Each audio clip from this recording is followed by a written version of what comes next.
Hi everybody, we got a beautiful system of equations. The first system is root of x is equal to 1. Second one is root of negative x is equal to 1. The third one is root of x positive root of negative x is equal to 2. So if we were to ask to solve all of these three systems, let us consider the first one, equation 1. Now equation 1 is root of x positive 1. Now clearly you can see if you were to get the value of x, if I were to square both sides, squaring both sides, we get, what do we get? This is going to be root of x raised to the power of 2 is equal to 1 squared.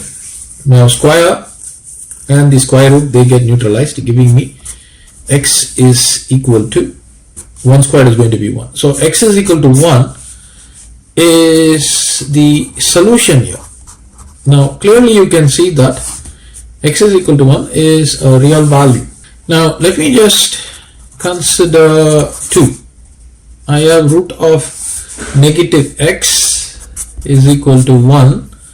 Now if I were to square both sides, let me just square both sides. Squaring both sides, what do we get? Squaring both sides, this is going to be root of negative x raised to the power of 2 is equal to 1 squared. So the radical sign and the square gets neutralized, giving me negative x is equal to 1. Therefore x is equal to negative 1. Now this value is also a real value, right? In this case it's a real value. Here too we get a real value. Now though these two equations have produced real roots, real values, if we were to add them both, now the third system is nothing but the addition of 1 and 2. The third system, if I were to consider it, root of x positive root of negative x is equal to 2.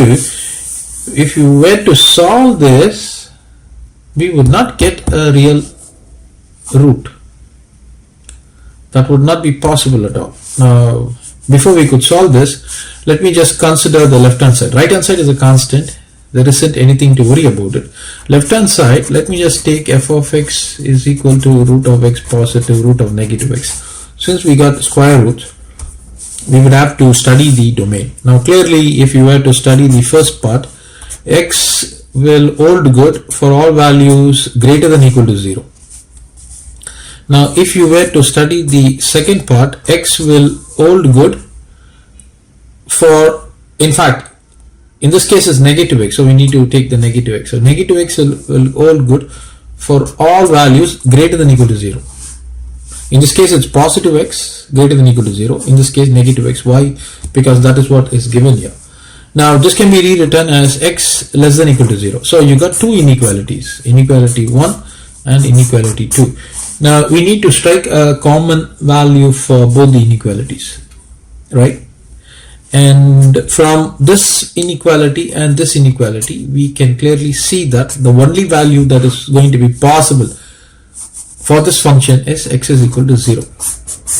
Now x is equal to 0 is nothing but the origin, right? So if someone were to ask you, given f of x is equal to root of x positive root of negative x, graph this function. If someone were to ask you this question, graph this, what would be the shape of the graph? In other words, what would be the graph? The graph would be nothing more than a point at the origin. Can you believe this? This function is just giving us a point, and it's a lovely question in fact to ask in any competitive exams. What is the graph for the function?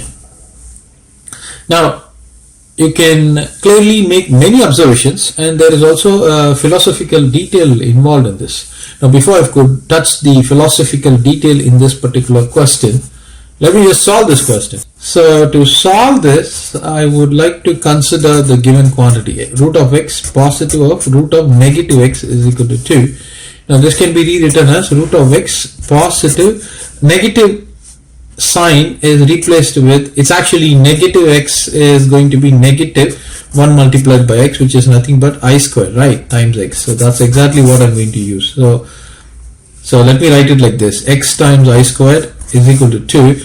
When you apply the square root, all you get would be root of x followed by I times root of x is equal to 2. This is what you got. Now you can take root of x out, you get 1 positive I is equal to 2. Root of x times the 1 positive I is equal to 2. I push this 1 positive I to the right side, so I get root of x is equal to 2 over 1 positive I. Now I would like to get the value of x, right? So squaring both sides, let me write that down. Squaring both sides, we get, so what do we get? This is going to be squared, and on the left is going to be x, on the right 4 over 1 positive I raised to the power of 2. Now x is equal to, if we were to expand the denominator, I get 1 positive 2i, I squared is negative 1, which is going to be negative 1 positive 1 gets cancelled, giving me 2 times I. So 2 divides 4 2 times, so you get 2 over I. I don't want, usually it's customary not to have I in the denominator, so we push it to the numerator. To that we need to multiply the numerator by I, denominator by I. So this is going to be 2 times I into I is I squared, and I squared is negative 1, so this is going to be negative 2 times I. So this is the value of x, so therefore x is equal to negative 2 times I. Now what is given? So you have got x is equal to negative 2i to be a root. Now please wait, the problem is not over. Now we were given this question, root of x positive root of negative x is equal to 2. This is the equation given. We were solving it and we have arrived at this particular point, x is equal to negative 2i. Now if you were to perform the check, taking x is equal to negative 2i over here, the left side should be equal to the right side, right? So let me perform the check and show you a very important inference. So this is going to be root of negative 2i positive root of negative 2i. The right side is going to be 2. This is root of negative 2 times root of I positive negative positive, so this is going to be root of 2. I'm going to write this as root of I is equal to 2. Now you got negative, in fact you got negative 2 being present inside the square root. Now usually what do? We take negative 2 which is inside the square root and rewrite this as root of, in place of negative sign it's going to be I squared times followed by this 2, right? And that's exactly what I'm going to do. So I'm going to rewrite negative, in fact square root of negative 2 to be as square root of I squared times 2. This is perfectly acceptable, right? Followed by root of I positive root of 2 times root of I is equal to 2.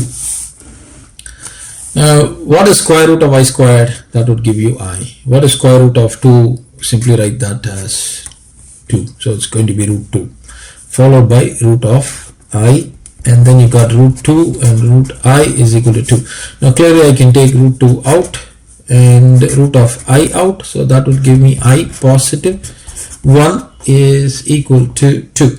Now I'm going to write 2 as root of 2 times root of 2. So clearly the root 2 on the left and the 1 on the right can be cancelled. So I've got root of I times I positive 1 is equal to root of 2. Now I can push this I positive 1 down and simplify it, or I can push root of I down. So if I were to push root of I down, let me have this as I positive 1 is equal to root of 2 divided by root of I, right?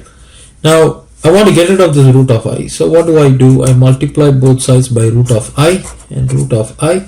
This is going to give me root of 2 times root of I divided by root I times root I would give me I. So now I got I positive 1 is equal to root of 2 times root of I over I. Now I want to get rid of the square, so I'm going to square both sides. So if I were to square both sides, this would give me I positive 1 raised to the power of 2 is equal to root of 2 squared would give me 2. Root of I squared would give me I. There is a I in the denominator. If we square it, you get I squared, which is nothing but negative 1. Now on the left hand side, you got I positive 1 raised to the power of 2. So I expand this. So I would get I squared positive 2 times I positive 1 is equal to 2 times I divided by negative 1. I squared positive 1 gets cancelled. So this would be giving me 2 times I is equal to, you got a negative sign, so you can take it to the numerator and write this as negative 2I. Now you are getting a result where 2I is equal to negative 2I. In other words, if you were to cancel, you are getting positive 1. In fact, 2 and 2 will be cancelled here. Of course, negative sign will remain, and I will be cancelled here, giving me 1 is equal to negative 1. Now this is a conflicting result to the equation. Now why did this happen? Because we need to get 2 here. In other words, after simplification, you need to produce left hand side is equal to right hand side. That is the idea, right? But apparently left hand side is not equal to right hand side. Now why did this occur?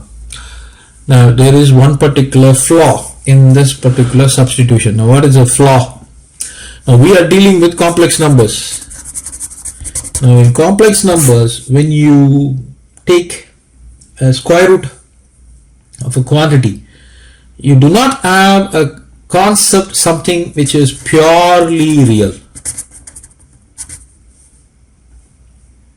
Whenever you are taking square root, because if you were to assume a quantity which is a complex number and apply square root function and consider the outcome to be purely real, then we would be ending up in a contradiction. And that is exactly what occurred here when we applied the square root function. So we just took square root of I squared times 2 and we obtained a purely positive quantity. So this square root of negative 2 is producing a real quantity and a positive sign with imaginary value which is under square root. So that is the issue. In other words, what I'm trying to say is, whenever you're trying to resolve a complex quantity of this fashion, what you need to do, you need to appropriate choose the value. In other words, if you have something like root of negative x, then the values would be I times root of x or negative I times root of x. That is the important part of this particular question. So I'm going to show you how exactly left hand side will be equal to right hand side once I take this into consideration. So starting from here, let me start from here and show that to you. So I'm going to rewrite this. So negative root of 2 times root of I positive root of 2 times root of I is equal to 2. As I mentioned to you, I'm not going to take I times root of x. That's exactly what I've done here. I times root of 2 I've taken a positive value. I'm not going to do that. I'm going to take a negative value, negative I times root of x. So if you were to do this, this is going to be negative I times root of 2 multiplied with root of I, positive root of 2, root of I is equal to 2. I can take root of 2 out, root of I out. This is going to be negative I positive 1 is equal to 2. I can write 2 as root of 2 times root of 2. I can cancel root 2. I can push this root I down. So this is going to be negative I positive 1 is equal to root of 2 divided by root of I. I can square both sides. If I were to square this, this would give me 1. I'm starting from the quantity from the rightmost extreme. So 1 negative 2 times I with the negative sign raising to, being raised to the power of 2 would give me I squared, right? But I squared is negative 1. And this is equal to root 2 squared would give me 2. root of I square would give me I, right?